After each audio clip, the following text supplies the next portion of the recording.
Okay, तो start करते हैं video number 5, that are the macrolides and ketolides. ठीक है, इसमें जो मैक्रोलाइट की ड्रग्स है वो है एरिथ्रोमाइसिन, क्लेरिथ्रोमाइसिन एंड एजिथ्रोमाइसिन।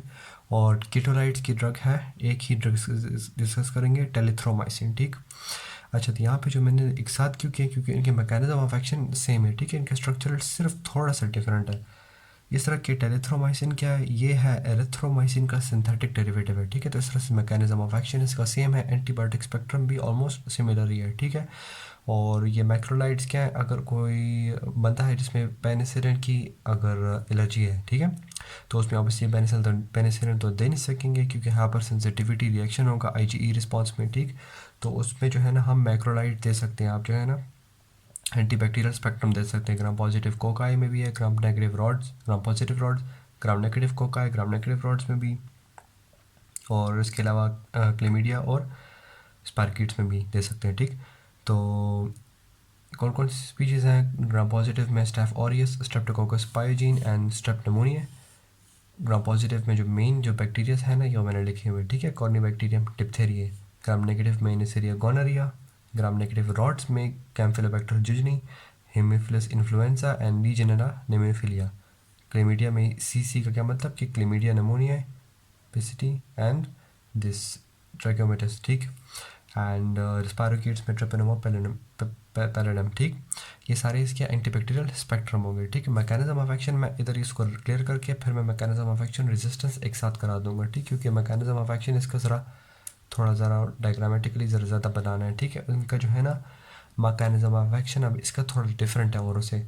मैंने इसलिए जो है ना सबके सेपरेट बता रहा हूँ क्योंकि इस तरह है कि कुछ जो है ना 30S राइबोसोम के ऊपर जाके इनिबिशन करते हैं, और ये जो है ना ये 50S पे करेंगे। तो फंक्शन क्या होगा, क्या किस तरह क्या इनिबिट कराएंगे? 30S क्या करते हैं, 30S पे जाके इनिबिशन जब हो रही थी तो वो क्या कर रहा था, वो जो है ना या वो मिस रीडिंग करा रहा था, या जो है ना वो कॉम्प्लेक्स जो बन रहा था 30S और 50S का जो कॉम्प्लेक्स बन रहा था, कॉम्प्लेक्स राइबोसोम, वो नहीं बन रहा था। तो 50S में क्या होगा वो मैं मैकेनिज्म ऑफ एक्शन में बता दूंगा। ठीक। अच्छा, और यहाँ पे दोनों एक साथ क्यों डिस्कस कर रहा हूँ, क्योंकि देखिए जो अब रेजिस्टेंस में ये बात होगी कि कुछ रेजिस्टेंस है जो मैक्रोलाइट्स के लिए होंगी, तो वो रेजिस्टेंस कीटोलाइट्स पे नहीं होंगी। ठीक है, तो जोन से ड्रग अगर ये बैक्टीरिया रेजिस्टेंस बना देंगे मैक्रोलाइट्स के लिए, तो वो वाले रेजिस्टेंस कीटोलाइट पे एक्ट नहीं करेंगे। ठीक, क्योंकि इनका जो है ना ऑब्वियसली स्ट्रक्चर डिफरेंट है। ठीक, तो अब बात करते हैं मैकेनिज्म ऑफ एक्शन और रेजिस्टेंस की। ओके, तो मैकेनिज्म ऑफ एक्शन पे बात करते हैं। मैकेनिज्म ऑफ एक्शन से को बताने से पहले मैं जो हूँ ना पहले स्टेप्स बताऊँगा जो नॉर्मल होता रहता है, फिर मैं बताऊँगा कि कहाँ पर किस प्रोसेस को रोकेगा। ठीक।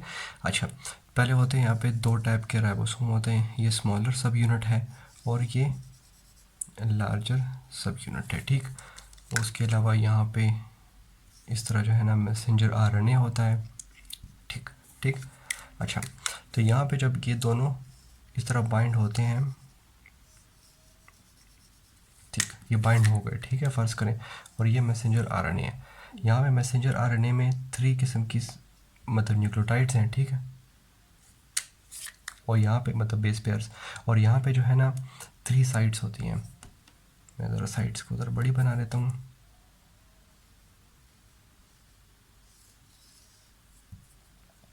ये ए साइड है, ये पी एंड ई।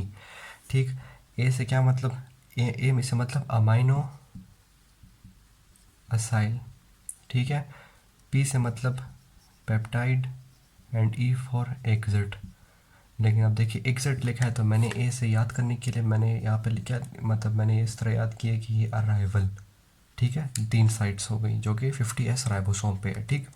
अच्छा, तो यहाँ पे जब ट्रांसफ़र आरएनए आता है वो अपने साथ क्या लाता है, अमाइनो एसिड लाता है हर एक। ठीक है, तो ये मैसेंजर आरएनए की जगह पर किस तरह देगा, यहाँ पे अराइवल वाली जगह पे आएगा ट्रांसफ़र आरएनए, इनके साथ इस तरह बाइंड कर देगा और अमाइनो एसिड इधर हो जाएगा। ठीक, तो इस तरह नेक्स्ट आएगा, वो अमाइनो एसिड इस तरह फेंक दे जाएंगे। ठीक है, इधर ऊपर चेन ऑफ अमाइनो एसिड बन रही है ना। ठीक है, हर बार में चेन ऑफ अमाइनो एसिड आती जा रही है। ये टी वाली ये ट्रांसफ़र आरएनए अराइवल पे आ गया। ठीक है, अब ये अगर एक स्टेप इधर आगे हो जाए, ठीक है,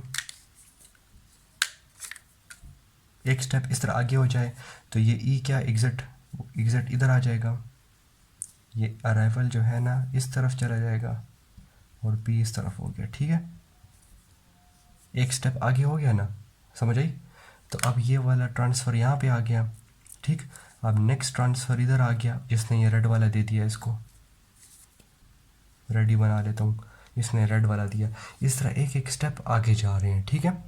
इस प्रोसेस को कहते हैं ट्रांसलोकेशन। ट्रांसलोकेशन क्या मतलब कि मूवमेंट हो रही है, ट्रांसलोकेट हो रहा है, ठीक है। ये 50s राइबोसोम, ठीक। अपनी जगह से इधर से देखा ना आपने, आगे एक मूव हो गया, ठीक। अराइवल में एक ट्रांसफ़र आरएनए आएगा एग्जिट से। अब जो तीसरा आएगा ना, तीसरा अब एक और बार मूव हो जाए, मैं तीसरे कर ले तो फिर ये एग्जिट की समझ आ जाएगी आपको। ये एक और आगे मूव हो गया। अब यहाँ पे नेक्स्ट क्या ब्लू है, तो ये ब्लू वाला, ठीक। Green red blue, green red blue, ठीक है। ये कौन सा है, अराइवल पे है, ये पेप्टाइड पे और एग्जिट पे है। अब ग्रीन एग्जिट पे है ना, ठीक। अब जब फोर्थ जब आएगा, फोर्थ क्या है, ब्लैक है, फोर्थ ब्लैक पे आ गया, तो ये 3 साइड्स कवर हो गई ना। एग्जिट वाली साइड से ये क्या हो जाएगा, ये चला जाएगा, ठीक। ये नॉर्मल इसकी मैंने नॉर्मल बता दिया, ठीक है सब कुछ। अगर बहुत कंफ्यूज हो गए तो मैं सेपरेट ये वीडियो डिटेल में बना दूंगा, मैं सिर्फ जल्दी करा रहा हूँ, ठीक है। सिर्फ ट्रांसलोकेशन का प्रोसेस बता रहा हूँ। तो ये मैक्रोलाइट्स कीटोलाइट्स क्या करेंगे, they will attach on the 50s ribosome, इस पे अटैच हो जाएंगे। और ये ट्रांसलोकेशन का जो नॉर्मल प्रोसेस था, जिसकी वजह से इस तरह आगे आगे जाती है, और यहाँ पे न्यूक्लियोटाइड्स एट वो बेस पेयर्स अटैच होते रहते हैं, और यहाँ पे अमाइनो एसिड की चेन बनती रहती हैं। अमाइनो एसिड की चेन क्या है, चेन ऑफ अमाइनो एसिड क्या होती है, प्रोटीन होते हैं। तो जब 50s राइबोसोम स्टेबल हो जाएगा, अटैच होके, मतलब स्टेबल मतलब कि रुक जाएगा, ट्रांसलोकेशन का प्रोसेस नहीं होगा, तो ये अमाइनो एसिड की ये ट्रांसफ़र आरएनए नए आ सकेंगे, ऑब्वियसली नो ना। अब फ़र्ज़ करें इस प्रोसेस पे रुक गए, ट्रांसलोकेशन नहीं हो रही, ये ब्लू वाली क्या है, ये ए साइड हो गई, ये पी, ये ई, और ये ग्रीन वाला चला गया, ठीक है। फ़र्ज़ करें अब जब नेक्स्ट यहाँ पे कौन सा मैंने फ़र्ज़ करें यहाँ पे ब्लू एक और, अब ये ब्लू वाला आना चाह रहा है यहाँ पे, ठीक है। ट्रांसलोकेशन नहीं हो रही, ये एक तरफ आगे नहीं हो रहा, तो ये ए वाली जगह अराइवल वाली जो थी, अराइवल कि ये आ जाए, एसाइल वाली ग्रुप थी, ये वाला आना चाह रहा था, आ रहा है, आना चाह रहा है, यहाँ पे आ सकेगा, नो, क्योंकि ये जगह फिल्ड है, ट्रांसलोकेट आगे हो रही नहीं है, तो ये ट्रांसलोकेशन प्रोसेस स्टॉप हो जाएगा।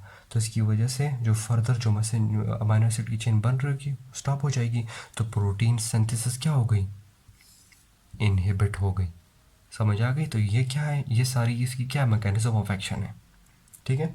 अगर मुश्किल और मुश्किल लग रही है तो मुझे कमेंट सेक्शन में बता दें, मैं ज़रा कमेंट में एक्सप्लेन कर दूंगा, या नहीं हो तो सेपरेट वीडियो अगर चाहते हैं तो मैं बड़ी सी बना दूंगा, ठीक है। तो बस बेसिकली यही जिसका मैकेनिज्म ऑफ एक्शन है। अच्छा, तब रेजिस्टेंस की इसकी बात करते हैं। रेजिस्टेंस, रेजिस्टेंस किस किस टाइप की हो सकती है, एक तो ये हो गई कि ये बैक्टीरिया है, इसके अंदर कंसनट्रेशन कोई नॉर्मल मेंटेन नहीं हो रही। कंसनट्रेशन मेंटेन किस तरह नहीं हो रही कि यहाँ पे अगर पोरेंस के थ्रू ये आ रही हैं ड्रग्स, तो पोरेंस ही रिमूव हो गए, पोरेंस रिमूव हो गए तो ड्रग किस तरह अंदर आएगी, नहीं आ सकेगी ना, प्रॉपर कंसनट्रेशन नहीं होगी। तो जब प्रॉपर कंसनट्रेशन नहीं होगी तो ये ड्रग कैसे काम करेगी।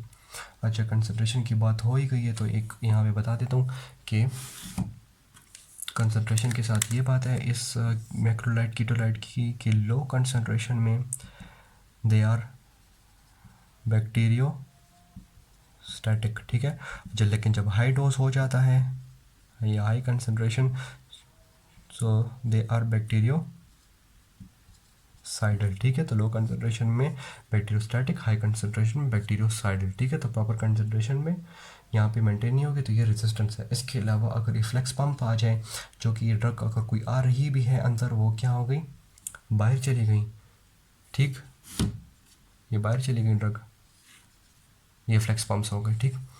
ये हो गई 1 फ्लेक्स पंप्स। 2 नंबर 3 ये कि यहाँ पे देखिए, यहाँ पे असल में इस 50s राइबोसोम पे ना एक जगह होती है रिसेप्टर टाइप ले लें, यहाँ पे जाके मैक्रोलाइट कीटोलाइट अटैच हो जाएंगे और इसकी इनएक्टिवेशन करवा देंगे, ठीक। लेकिन यहाँ पे जो है ना असल में एक एडेनिन ग्रुप होता है, ठीक है। रेजिस्टेंस में क्या होती है, प्लाज्मिड रेजिस्टेंस में यहाँ पे क्या मिथाइल ग्रुप अटैच हो गया, मिथाइल CH3 ये ग्रुप अटैच हो गया। इसकी वजह से अब देखिए पूरा रिसेप्टर ही फुल चेंज हो गया, अब ये अटैच कर पाएंगे, नो, ठीक है। तो ये भी एक रेजिस्टेंस हो गई नंबर 3, क्लियर। उसके अलावा आखिरी एक रेजिस्टेंस है यहाँ पे एरिथ्रोमाइसिन एस्टरेज, ठीक है। ये प्लाज्मिड मेडिएटेड एंजाइम्स बन रहे हैं जो कि जाके इन ड्रग्स को क्या कर रहे हैं, ख़त्म कर रहे हैं, ठीक है। लेकिन मैंने बात की थी कि कुछ रेजिस्टेंस है जो मैक्रोलाइड के ख़िलाफ़ बनी है और वो कीटोलाइड में नहीं होंगी, ठीक है। ये वन टाइप ऑफ रेजिस्टेंस है कि एरिथ्रोमाइसिन एस्टरेसिस जो कि क्या कर रहे हैं, एरिथ्रोमाइसिन को इनएक्टिव कर रहे हैं, sorry cross technique cross, clarithromycin को भी इनएक्टिव कर रहे हैं, एजिथ्रोमाइसिन को भी इनएक्टिव कर रहे हैं। लेकिन ये जो है ना टेलिथ्रोमाइसिन पे एक्ट नहीं करेंगे, ये इसके साथ ये फंक्शनल होगी, ठीक। तो ये वाली रेजिस्टेंस है जो कि कीटोलाइट पे एक्ट नहीं करेंगी क्योंकि इनका स्ट्रक्चर ही डिफरेंट है, ठीक। तो यहाँ पे ये मैकेनिज्म ऑफ एक्शन हो गया और यहाँ पे रेजिस्टेंस हो गई, ठीक। और यहाँ पे इस तरह क्रॉस रेजिस्टेंस कीटोलाइट के साथ नहीं होगी, ठीक है। जो क्रॉस रेजिस्टेंस मतलब कि ये सेपरेट क्लास है और ये सेपरेट क्लास है, ठीक है। मैक्रोलाइट सेपरेट क्लास है, कीटोलाइट सेपरेट क्लास है। तो जो इसकी ड्रग्स में जो रेजिस्टेंस होगी वो ऑब्वियसली जो एक के ख़िलाफ़ रेजिस्टेंस है तो सब के ख़िलाफ़ रेजिस्टेंस है, ठीक। लेकिन क्रॉस रेजिस्टेंस नहीं हो रही, मैंने कलर कोड इसीलिए दे दिया क्योंकि सेपरेट क्लास है, सिमिलर स्ट्रक्चर है, सिमिलर मैकेनिज्म ऑफ एक्शन है, लेकिन क्लास डिफरेंट है, तो क्रॉस इसमें रेजिस्टेंस नहीं पाई जाएगी, ठीक। ओके, तो फार्माकोकाइनेटिक्स के बारे में बात करते हैं। यहाँ पे फर्स्ट बात करेंगे एडमिनिस्ट्रेशन या एब्जॉर्प्शन, ठीक है। अच्छा, तो कौन कौन सी टाइप्स ऑफ ड्रग्स थी, erythromycin, clarithromycin, azithromycin and telithromycin, ठीक। इसमें ये तीनों जो है ना, दीज आर एसिड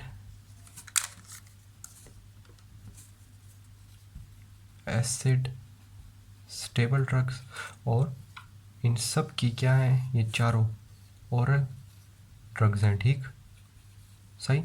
लेकिन जो ये एरिथ्रोमाइसिन है इट इज़ एसिड लेबाइल है। एसिड लेबाइल का क्या मतलब कि इन द प्रेजेंस ऑफ एसिड ये क्या हो जाएंगी, ख़त्म हो जाएंगी और इनकी एब्जॉर्प्शन नहीं होगी। क्यों, आपने बेसिक जनरल फार्माकोलॉजी में मैंने एक्सप्लेन कर लिया है कि acid in presence of base या base in presence of acid, ठीक है। दोनों जब इस तरह होंगी तो यहाँ पे क्या होगा, एक्सक्रीट होगा, और base in presence of base या acid in presence of acid क्या होगा, एब्जॉर्ब होगा। तो जब एसिड लेबाइल और एक्सक्रीट की बात आ गई है तो एरिथ्रोमाइसिन क्या है, ये बेसिक ड्रग्स हैं, और स्टमक क्या है, एसिडिक है, तो एसिड लेबाइल है, ठीक है। तो एसिडिक इन्वायरमेंट में जब बेसिक ड्रग आ गई एरिथ्रोमाइसिन, उधर ही डिज़ोल्व हो जाएगी और एब्जॉर्प्शन इसकी नहीं होगी। इसको किधर जाना है, इसको स्मॉल इंटेस्टाइन में जाना है जहाँ पे बेसिक इन्वायरमेंट है, वहाँ पे एब्जॉर्ब होगी। ये basic drug in basic environment, ठीक है, वहाँ पे एब्जॉर्ब होगी। तो इसके लिए एक कॉन्सेप्ट है, हमने क्या हम अच्छी ड्रग है तो हम क्या करेंगे, इंटेरिक कोटिंग बना लेंगे, इस पर डाल देंगे, ठीक है, या फिर स्टेरिफाइड फॉर्म बना देंगे इस ड्रग की, जिसकी वजह से क्या होगा, ये एसिड लेबाइल की बजाय एसिड स्टेबल हो जाएगा, ठीक। तो enteric coated erythromycin, clarithromycin, azithromycin, telithromycin, अब ये सारे क्या हो गए, this all are acid stable और this all have oral administration, clear. अगर ये एसिड और बेसिड ये वाली समझ नहीं आई तो जाएँ एक्सक्रीशन वाला टॉपिक है जनरल फार्माकोलॉजी में, वो मैंने बहुत डिटेल में बता दिया कि ये acid in the presence of base excrete क्यों होता है, और ये acid in presence of acid या base in presence of base ये एब्जॉर्ब क्यों हो रहा है। वहाँ पे मैंने एक ज़्यादा अच्छी तरह एक्सप्लेन कर लिया, ठीक है। यहाँ पे फिर बहुत आउट ऑफ टॉपिक हो जाएगा बात। अच्छा, ये होगी इनकी एडमिनिस्ट्रेशन। एजिथ्रोमाइसिन की क्या आईवी भी है, ठीक है। एरिथ्रोमाइसिन को हम आईवी नहीं दे सकते, आईवी नहीं देते क्योंकि इनकी जो है ना साइड इफ़ेक्ट्स ज़्यादा हैं, थ्रोम्बोफ्लेबाइटिस कॉज कर लेते हैं। थ्रोम्बोफ्लेबाइटिस का क्या मतलब कि जिधर एडमिनिस्ट्रेशन किया वेन में हम एडमिनिस्टर करेंगे ना ड्रग आईवी, ठीक है, तो वहाँ पे इन्फ्लेमेटरी प्रोसेस करके क्लॉट बना देगा, ठीक है। तो इसलिए जो है ना हम इसकी आईवी नहीं देंगे, ठीक। अच्छा, एब्जॉर्प्शन में एक और बात है कि इन सब ड्रग्स की क्या है, with the presence of food absorption क्या हो जाएंगी, डिक्रीज़ हो जाएगी, एक्सेप्ट क्लेरिथ्रोमाइसिन जिसकी इन प्रेजेंस ऑफ फूड क्या हो जाएगी, इंक्रीज़ हो जाएगी, ठीक है।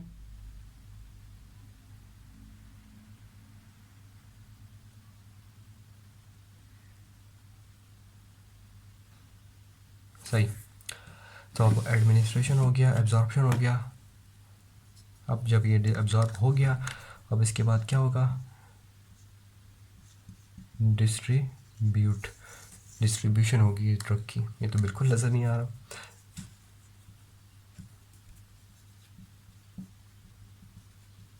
डिस्ट्रीब्यूट होगी। डिस्ट्रीब्यूट क्या, ये सारी ड्रग बहुत वास्ट मेजॉरिटी ऑफ टिश्यूज़ में जो है ना एब्जॉर्ब होती रहेंगी, ठीक है। लेकिन इसमें जो स्पेसिफिक बातें हैं वो मैं कर लेता हूँ। वो एरिथ्रोमाइसिन और एजिथ्रोमाइसिन के लिए मतलब के बारे में। दोनों क्या है, मैक्रोफेजेस, मतलब ये सारी जो है ना मैक्रोफेजेस और न्यूट्रोफिल्स में जाके स्टोर हो जाती है, मतलब इनसाइड द मैक्रोफेजेस की मैक्रोफेज उसके अंदर जाके जो है ना स्टोर होगी, ठीक। यही इसका मैकेनिज्म ऑफ एक्शन है, ये वो पूछा भी जाता है बाइबल में, ठीक है, कि माइक्रोफेजेस और न्यूट्रोफिल्स में जो है जाके स्टोर होती हैं।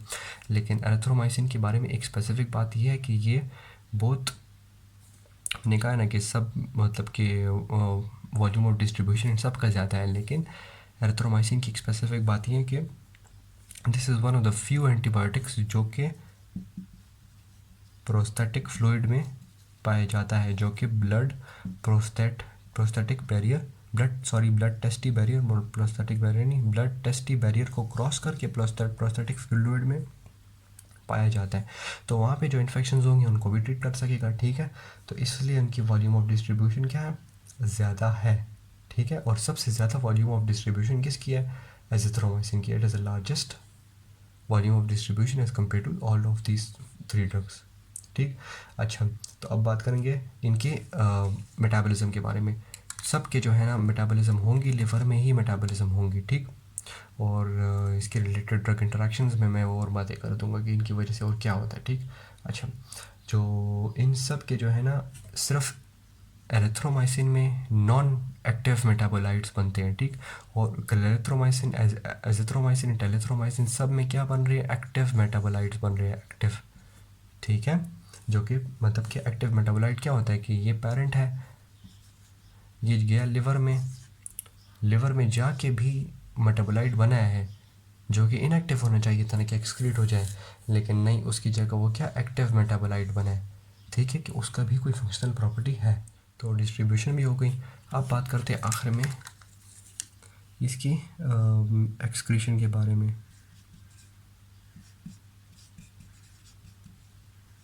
ठीक है।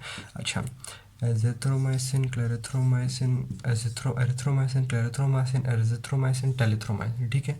अच्छा, इसकी जो है ना रीनल एक्सक्रीशन जो है ना 15% है। क्लेरिथ्रोमाइसिन की सबसे ज़्यादा है रीनल एक्सक्रीशन,